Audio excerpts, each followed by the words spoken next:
I raised that boy with my own hands, fed him, clothed him, sent him to college, and one day he cleaned out my pension account like I was nothing but a stranger on the street. That moment, yow. It felt like someone ripped my chest open. The morning started like any other, chilly, grey skies, and that faint smell of burnt toast from my tiny kitchen. I was sipping my coffee, scrolling through emails, when a notification popped up from my bank app, $128,000 withdrawal confirmed. I froze, blinked, looked again, no mistake. I dropped my phone, heart thumping. The first thought that hit me, this has to be a mistake. I grabbed the phone again, dialing the bank's number like a frantic fool. My hands shook so badly I could barely hold the receiver. Yes, ma'am. The withdrawal was authorized under your joint account, signed by your co-owner, a Mr. Ryan Mitchell. Ryan, my own son. I felt like the floor disappeared beneath me. My son, my boy, had taken everything I worked decades for. Every late night, every sacrifice, every penny saved for my golden years gone. I stumbled to the living room, collapsing onto the couch. My mind raced. Why? How could he? He'd always been polite, seemed responsible. What happened to the kid who used to run to me with scraped knees and gummy smiles? I had no answers. Just an empty bank account and the echo of betrayal. I remember staring at the blank walls for hours. Calls to Ryan went straight to voicemail, texts ignored. I felt alone, but the anger began creeping in.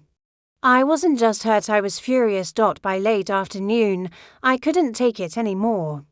I jumped in my car, ignoring the drizzle, and drove straight to his apartment. Every traffic light felt like a countdown to confrontation. I pounded on the door, shouting his name. When he finally opened, his face was pale, guilty, but still somehow defiant. "Mom, I can explain. You emptied my life savings," Ryan, I yelled, feeling tears burn my eyes. He fumbled, mumbling something about an investment opportunity and plans to return the money. His lies were sloppy, his gaze shifty. I couldn't recognize him. That little boy who once begged me for bedtime stories was gone, replaced by someone I barely knew. I drove home in silence, gripping the steering wheel until my knuckles turned white. That night, I sat in the dark kitchen, replaying every memory, every laugh, every time I thought I raised a good kid. And everything was tainted. By the end of that sleepless night, I made a decision. I would not let him get away with this. Not my son, not anyone. But I knew I couldn't fight this battle alone. I reached for my phone and dialed the only person I knew could help, my brother Mark. Mark, Ryan, he took it all. Mark didn't flinch. He went quiet for a long time, the kind of silence that makes your stomach twist. Then, calm as ever, he said, "Don't do anything rash. I'll handle it." I didn't know if I was relieved or terrified. Handle it. That could mean anything. But one thing I knew, whatever Mark had in mind, it would shock the hell out of everyone in the family. And for the first time that night, I felt a tiny spark of hope. Ever realized someone you trusted most was wearing a mask all along? Yeah, that's the gut punch I got when I started digging into what Ryan really did with my money. The next morning, I woke up feeling restless. Sleep barely touched my eyes. The image of Ryan's smug little smirk haunted me. But now, anger mixed with determination. I wasn't going to sit idle while my life savings vanished. I called Mark again, this time sounding more desperate than I'd like to admit. "Mark, I need to know exactly what he's done with it." Every cent. Mark's voice was calm, almost eerily calm. "Don't worry, sis. I've got this. But you need to stay out of it. Let me handle him." I didn't like being sidelined, but I knew better than to argue. Mark was always a step ahead. By noon, Mark arrived at my place, his expression unreadable. He brought a folder thick with papers. "I've traced the money," he said simply. I felt my stomach sink. I didn't want to know, but I had to. Mark laid it out. Ryan hadn't just invested it in some startup. He'd moved the bulk of it into cryptocurrency under fake identities, and even wired part overseas. Every explanation Ryan had given me, a lie. Every promise to pay back was a fantasy. "The kid's smart, too smart for his own good," Mark muttered. "And reckless," I said, my voice shaking. Mark nodded. "Exactly. Reckless enough to ruin himself. And enough to drag the whole family into this mess. But don't worry, I've got a plan," I remember. Feeling a mix of relief and fear. What was Mark planning? I trusted him, yes. But the weight of uncertainty made my hands shake. That evening, I couldn't resist. I texted Ryan, "We need to talk." "Now," he replied almost immediately. "Mom, I can explain." "Please, just a sec." I drove over again, heart hammering, hands gripping the wheel like I could steer my life back on course. When I arrived, the apartment was eerily quiet. The faint smell of old pizza and cheap cologne hung in the air. Ryan opened the door, eyes wide, guilt written all over his face. "Mom, I just wanted to invest in my business. I thought it would grow fast. I swear I'll return everything." I froze. His words didn't make sense. How could he think that stealing from me would help him invest? "Ryan, that's not how this works. You took everything I had." "You took my life," I shouted. He flinched, like my words hit him physically. And for a second, I almost felt sorry for him. Almost. But then Mark's words echoed in my mind, reckless enough to drag the whole family into this mess. By the weekend, the tension had grown unbearable. I sat on the couch, staring at the blank wall, wondering how someone I loved could betray me so deeply. And that's when Mark stepped in. He came over quietly, not a word of anger on his face. Just action. "Ryan's not going to get away with this. But he's also not beyond saving." He pulled out his laptop, showing me a map of the money trail crypto wallets, offshore transfers, fake names. Everything was accounted for, and Mark had a strategy. He was going to trap Ryan without breaking the law. "We're going to make him face consequences and make him earn it back," Mark explained. My heart skipped. This wasn't revenge, it was a redemption. But the idea of my son actually learning responsibility instead of being punished mercilessly made a strange sense. That night, Ryan called me again, this time. His voice was different, harsher, scared. "Mom, something's happening. I can't access my accounts." I don't know why. Mark had already set things in motion. He'd reported suspicious transactions to the authorities. Ryan's accounts were frozen. He couldn't touch a dime, not a single cent. Finally, I saw a glimpse of truth in my son's eyes. Fear, realization, guilt. The mask was slipping, and just like that, the story of betrayal turned into the story of consequences. When money and betrayal collide, the line between love and hate disappears faster than you can blink. And that's exactly what happened the day Mark stepped in. By Monday morning, the air in my house felt heavier than usual. I hadn't slept a wink, my mind spinning with the endless what-ifs, and how could he? Every memory of Ryan as a child now collided violently with the realization of his betrayal. Then Mark showed up, calm as ever, his face unreadable. He carried a leather briefcase and wore that look I knew too well, the one that said, "This is serious business, and you better follow my lead. We can't just react.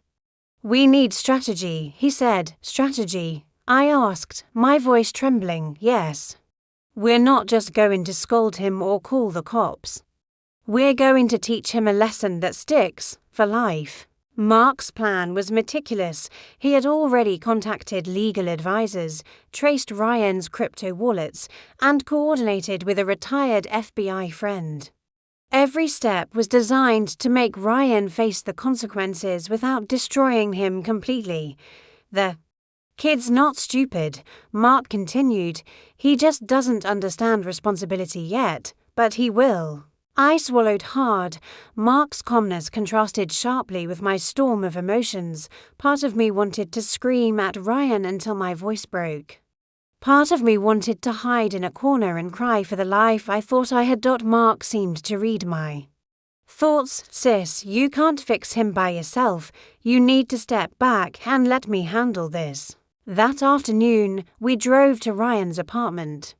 I felt like a mother walking into a lion's den. My son, who once ran to me for comfort and cookies, now opened the door with hesitation, as if expecting a storm.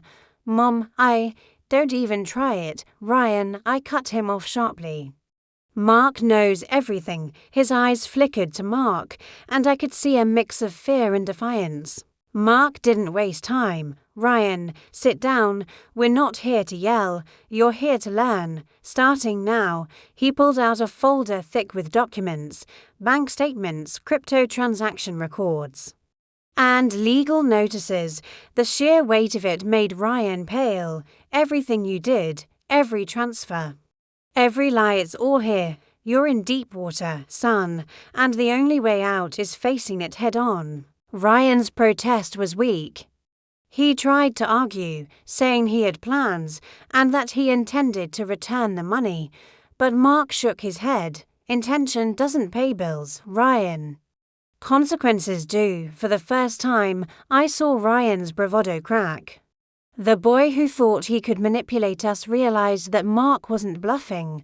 Mark's plan wasn't about punishment, it was about redemption. He would make Ryan earn every cent back, face responsibility, and understand the gravity of betrayal. You're going to do exactly what I say, Mark said. No shortcuts, no excuses. Fail and you'll regret it forever. That night, I sat in my kitchen, replaying the day over and over. I felt a strange mix of fear and hope. Fear because my son had crossed a line, hope because Mark's plan seemed fair and controlled. For the first time, I realized that family ties might snap, but they can also be reforged stronger than ever. By the next morning, the first phase of Mark's plan was already in motion. Ryan would start working under Mark's supervision. No pay, just tasks, manual labor, bookkeeping, and community service. Every day would be a test of patience, humility, and integrity. It was brutal. Ryan hated it, of course. But slowly, tiny changes began to appear. His once cocky demeanor softened, his excuses faded, and his understanding of responsibility grew. And me, I watched it all, torn between relief and heartbreak. My son was paying for his mistakes, but maybe, just maybe, he could redeem himself. Sometimes revenge wears a suit and tie instead of a mask and gloves, and that's exactly how my brother played it. By the start of that week, Ryan had already realized he wasn't in control anymore.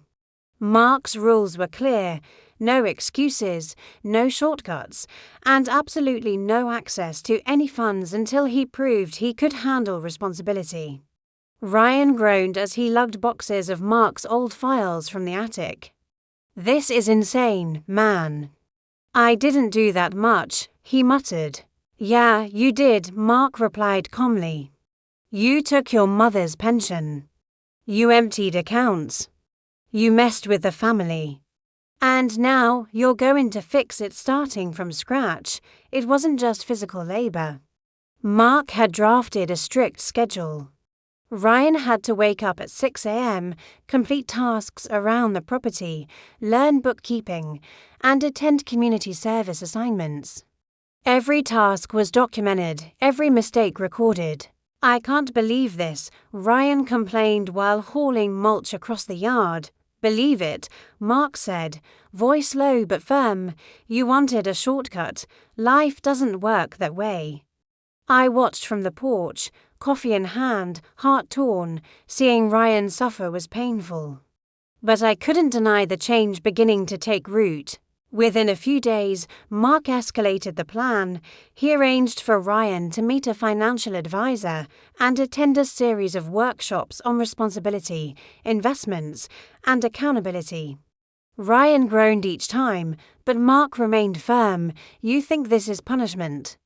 "No, this is education," Mark said. "You need to understand the weight of your actions." Ryan's reactions were priceless and painful. He was frustrated, embarrassed, and yes, occasionally angry. But slowly, I began to notice tiny cracks in his arrogance. He started asking questions, paying attention, and even taking notes. Stopped one evening after a long day of tasks. Ryan slumped on the porch steps. I joined him. Hesitant but curious, feeling any remorse yet, I asked quietly, "Mum, he admitted, voice low. "I never realized. I never thought about what you went through." I nodded. That was the first time he truly acknowledged the consequences of his actions. "It's not just money, Ryan," I said softly. "It's trust. You can't buy that back." He looked down. Silent, for once, words failed him. Meanwhile, Mark continued to monitor everything, ensuring that Ryan's progress was steady. He even set up small challenges, testing Ryan's decision-making and honesty. If Ryan cut corners or tried to cheat, he faced immediate consequences. "You can't just say you're sorry," Mark told him one afternoon. "You need to act like it." Every day, every task, every choice, Ryan's pride crumbled bit by bit, replaced by a growing awareness of responsibility. It was painful to watch, but necessary. By the end of the first month, Ryan was exhausted, sweaty, and frustrated. Yet, something had changed. He was beginning to understand that life isn't just about shortcuts or getting what you want. It's about earning respect, rebuilding trust, and making amends. Mark's plan wasn't revenge. It was a wake-up call, a structured path for Ryan to learn what he had almost destroyed. And as I watched from the porch, I realized that sometimes the people who shock us the most, like my brother, are the ones who save us in ways we never expected. You ever look someone you love in the eye and realize they're almost a stranger now? That's the gut-wrenching moment I faced when Ryan finally had to confront the reality of his betrayal. It had been 6 long weeks since Mark's plan went into effect. Ryan was physically exhausted, emotionally drained, and slowly starting to understand the weight of what he'd done. But there was one final step. He had to face me fully, without excuses, without lies. Mark called me into the living room that evening. Ryan sat on the couch, fidgeting nervously, hands clasped together like a child caught in mischief. "Ryan," Mark started calmly, "it's time you look your mother in the eye and say everything. No hiding, no sugarcoating." Ryan swallowed hard. His eyes darted to me, searching for forgiveness. I could see the guilt, the fear, and somewhere beneath it all the boy I used to know. "Mum, he began, voice breaking. I held up a hand, stopping him. "Don't just say it. Show me you understand. Tell me why you did it, and what you've learned." Ryan's voice trembled as he finally admitted everything. The lies, the transfers, the fake investments. He described the fear of failure that pushed him to make reckless decisions, the greed that clouded his judgment, and the shame that now consumed him. I didn't think it would hurt you like this," he said, tears streaming down his face. "I thought I could fix it, make it right, but I just made it worse." Mark nodded silently. I felt my heart break, yet a small spark of hope remained. This was the first real sign of accountability. Actions speak louder than words. "Ryan," I said softly, "and you've got a long way to go before trust can be rebuilt." Mark then outlined the consequences clearly. Ryan would continue under his supervision, completing tasks, restoring every penny, and attending mandatory workshops. No shortcuts, no excuses. Ryan looked down, ashamed but accepting. "Yes, I understand, he whispered. I'll do whatever it takes that night. After Ryan went to his assigned room, I sat with Mark, who finally allowed a small smirk to cross his face. Sometimes tough love is the only love that works, he said. I nodded. I had to admit Mark was right. Over the next few weeks, Ryan's transformation became evident.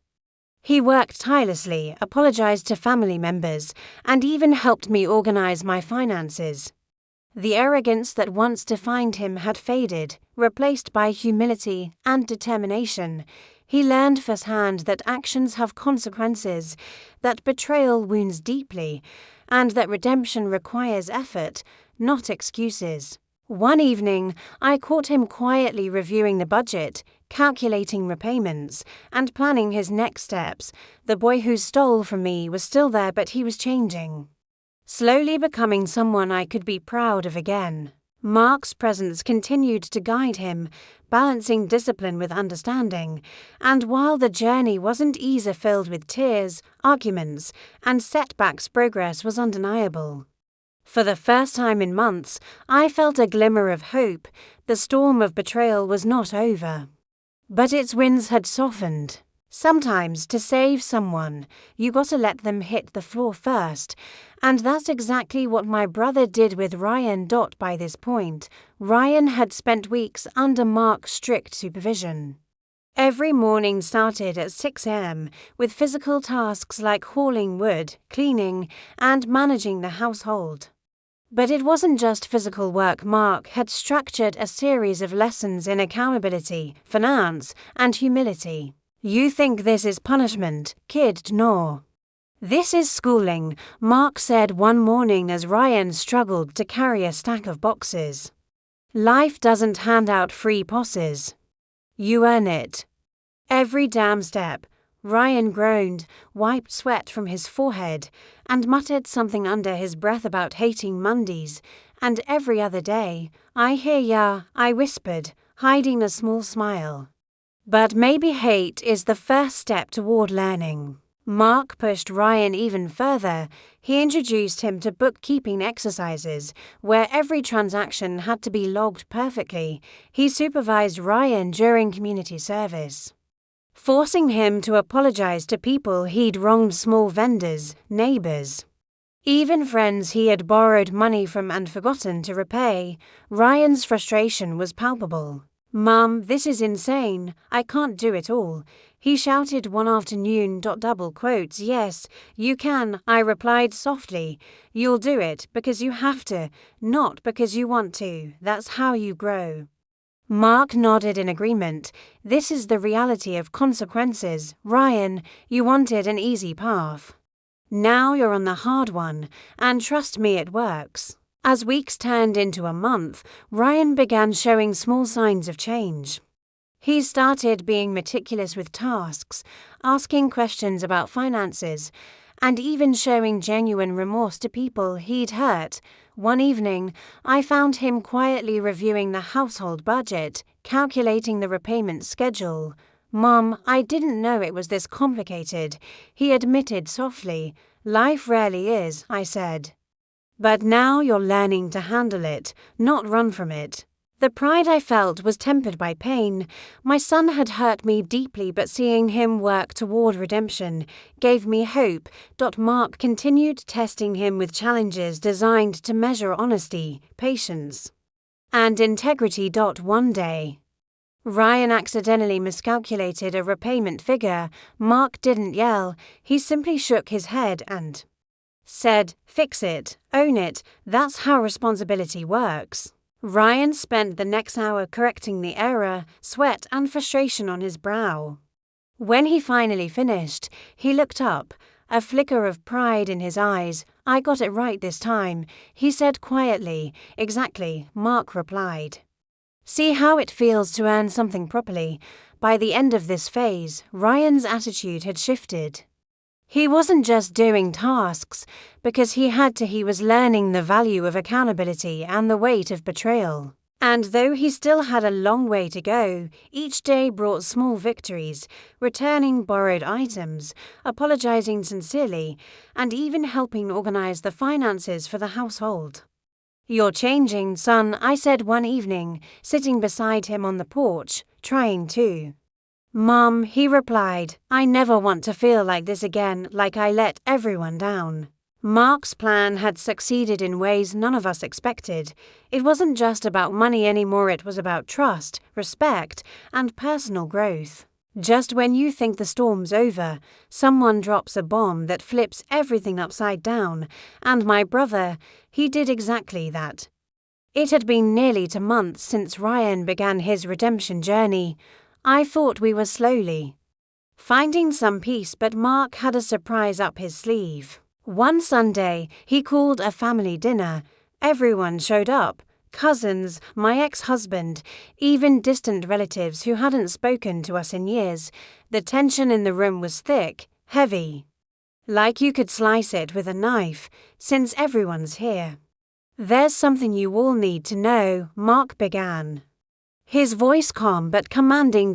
We all leaned forward, curiosity and dread battling inside us. He opened a large folder and revealed a set of documents, a property deed, fully paid. "Consider this your peace of mind, sis," Mark said, turning to me. "A little lakeside house for you. You've earned it." My jaw dropped. I couldn't speak. This was unexpected. The man who had orchestrated Ryan's redemption, who had disciplined, tested, and guided him, had also quietly secured a gift that none of us saw coming. Ryan's face fell. He realized Mark had been playing a deeper game all along, not just about punishment, but about family security and love. The room erupted in whispers and stunned expressions. "Mark, you didn't have to do this," I managed to say. Tears welling. "I did," he replied simply. "You needed something stable, something that reminds you family has your back." Ryan, humbled and emotional, spoke softly. "Mom, I messed up everything. And Mark, you saved it all." He didn't know whether to hug Mark, apologize to me, or cry. The room was heavy with emotion. We spent the afternoon walking around the small property, laughing, talking, and slowly letting old tensions dissolve. Ryan helped unpack boxes, organizing his mom's new home. Every small gesture was a step toward redemption, toward trust, toward healing. Mark didn't take credit. He rarely did. But his presence was felt in every corner, the plan, the support, the calm guidance. He had shocked us all with his strategic mind, his foresight, and his love for the family. "I guess I have a lot to make up for," Ryan admitted later, sitting on the porch with me. "Yeah, but you're starting to," I said.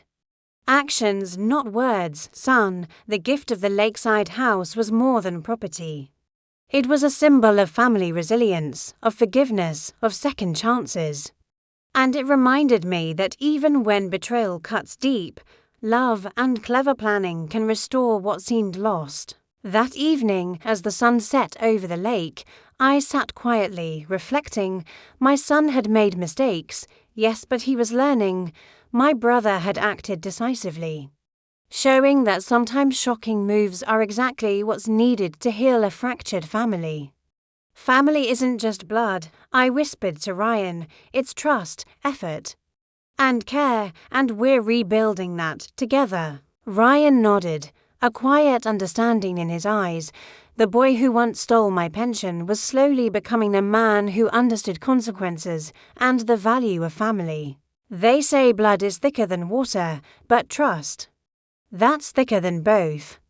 And by the end of this journey, I finally understood why. Weeks passed after the lakeside house reveal. Life slowly began to settle into a rhythm, but it was different now, deeper, more intentional and cautious. Ryan continued working under Mark's guidance, but the arrogance that once defined him was gone, replaced by humility, diligence, and a genuine desire to make things right. "Mom, I mean it this time. "I won't screw up again," Ryan said one morning, pouring coffee for both of us. I smiled faintly. That phrase alone couldn't erase the past, but it was a start. And for the first time in months, I felt hopeful. Mark, of course, remained the quiet hero. He never asked for recognition, never demanded thanks.